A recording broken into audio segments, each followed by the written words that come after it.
జిల్లా ప్రజలకు స్వతంత్ర దినోత్సవ శుభాకాంక్షలు. ఎందరో మహనీయులు ఉద్యమాల పోరాట ఫలితంగా బ్రిటిష్ వలస పాలకుల పాలన అంతమొందించి స్వతంత్ర భారతాన్ని అవతరించి 77 సంవత్సరాలు పూర్తి చేసుకుని నేడు సంబరాలు జరుపుకుంటున్నటువంటి సందర్భంగా గౌరవ స్వతంత్ర సమరయోధులకు, అమరవీరుల కుటుంబాలకు, ప్రియమైన ప్రజలకు, ప్రజాప్రతినిధులకు, జిల్లా న్యాయమూర్తులకు, అధికారులకు, అనధికారులకు, కర్షక, కార్మిక, పాత్రికేయుల, విద్యార్థులందరికీ 78వ భారత స్వతంత్ర దినోత్సవ శుభాకాంక్షలు చేసి మరి దేశ స్వాతంత్ర ఉద్యమానికి నంది పలికారు.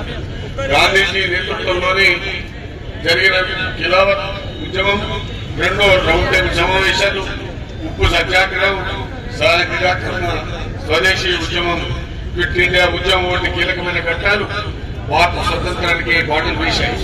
తనకంటూ స్వార్థము, లాభాపేక్ష లేని గొప్ప నాయకుడిగా దేశం కోసం తన ప్రాణాలను సైతం త్యాగం చేసినటువంటి మహనీయుడు భారత జాతిపిత మహాత్మా గాంధీ.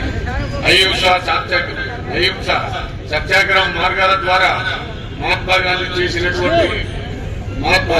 చేసినటువంటి ఉద్యమాలకు పూర్తిగా Martin Luther king, Nelson Mandela వంటి పోరాట యోధులు మొదలు బరాక్ ఒబామా వరకు ఎందరో గాంధీ వాదులుగా ప్రపంచ ప్రఖ్యాతి గాంచిన డాక్టర్ బిఆర్ అంబేద్కర్, బాబు రాజేంద్ర ప్రసాద్తో కూడిన మేధావుల నేతృత్వంలోనే నిర్మించుకున్నటువంటి గొప్ప రాజ్యాంగం భారతదేశ సమగ్రతను, సామ్యవాదాన్ని ప్రపంచానికి చాటి చెప్పింది.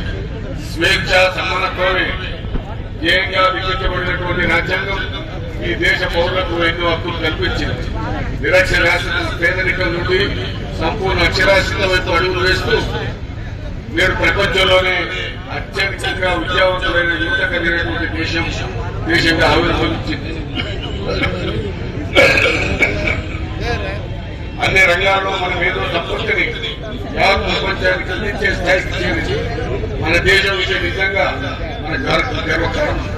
భారతదేశం అంటేనే ఒక విశిష్ట లక్షణాలు కలిగిన ఉపఖండం. విభిన్న మతాలు, జాతులు, భాషలు, ఆచారాలు, సాంస్కృతిక సాంప్రదాయాల కలయికయే ఈ దేశ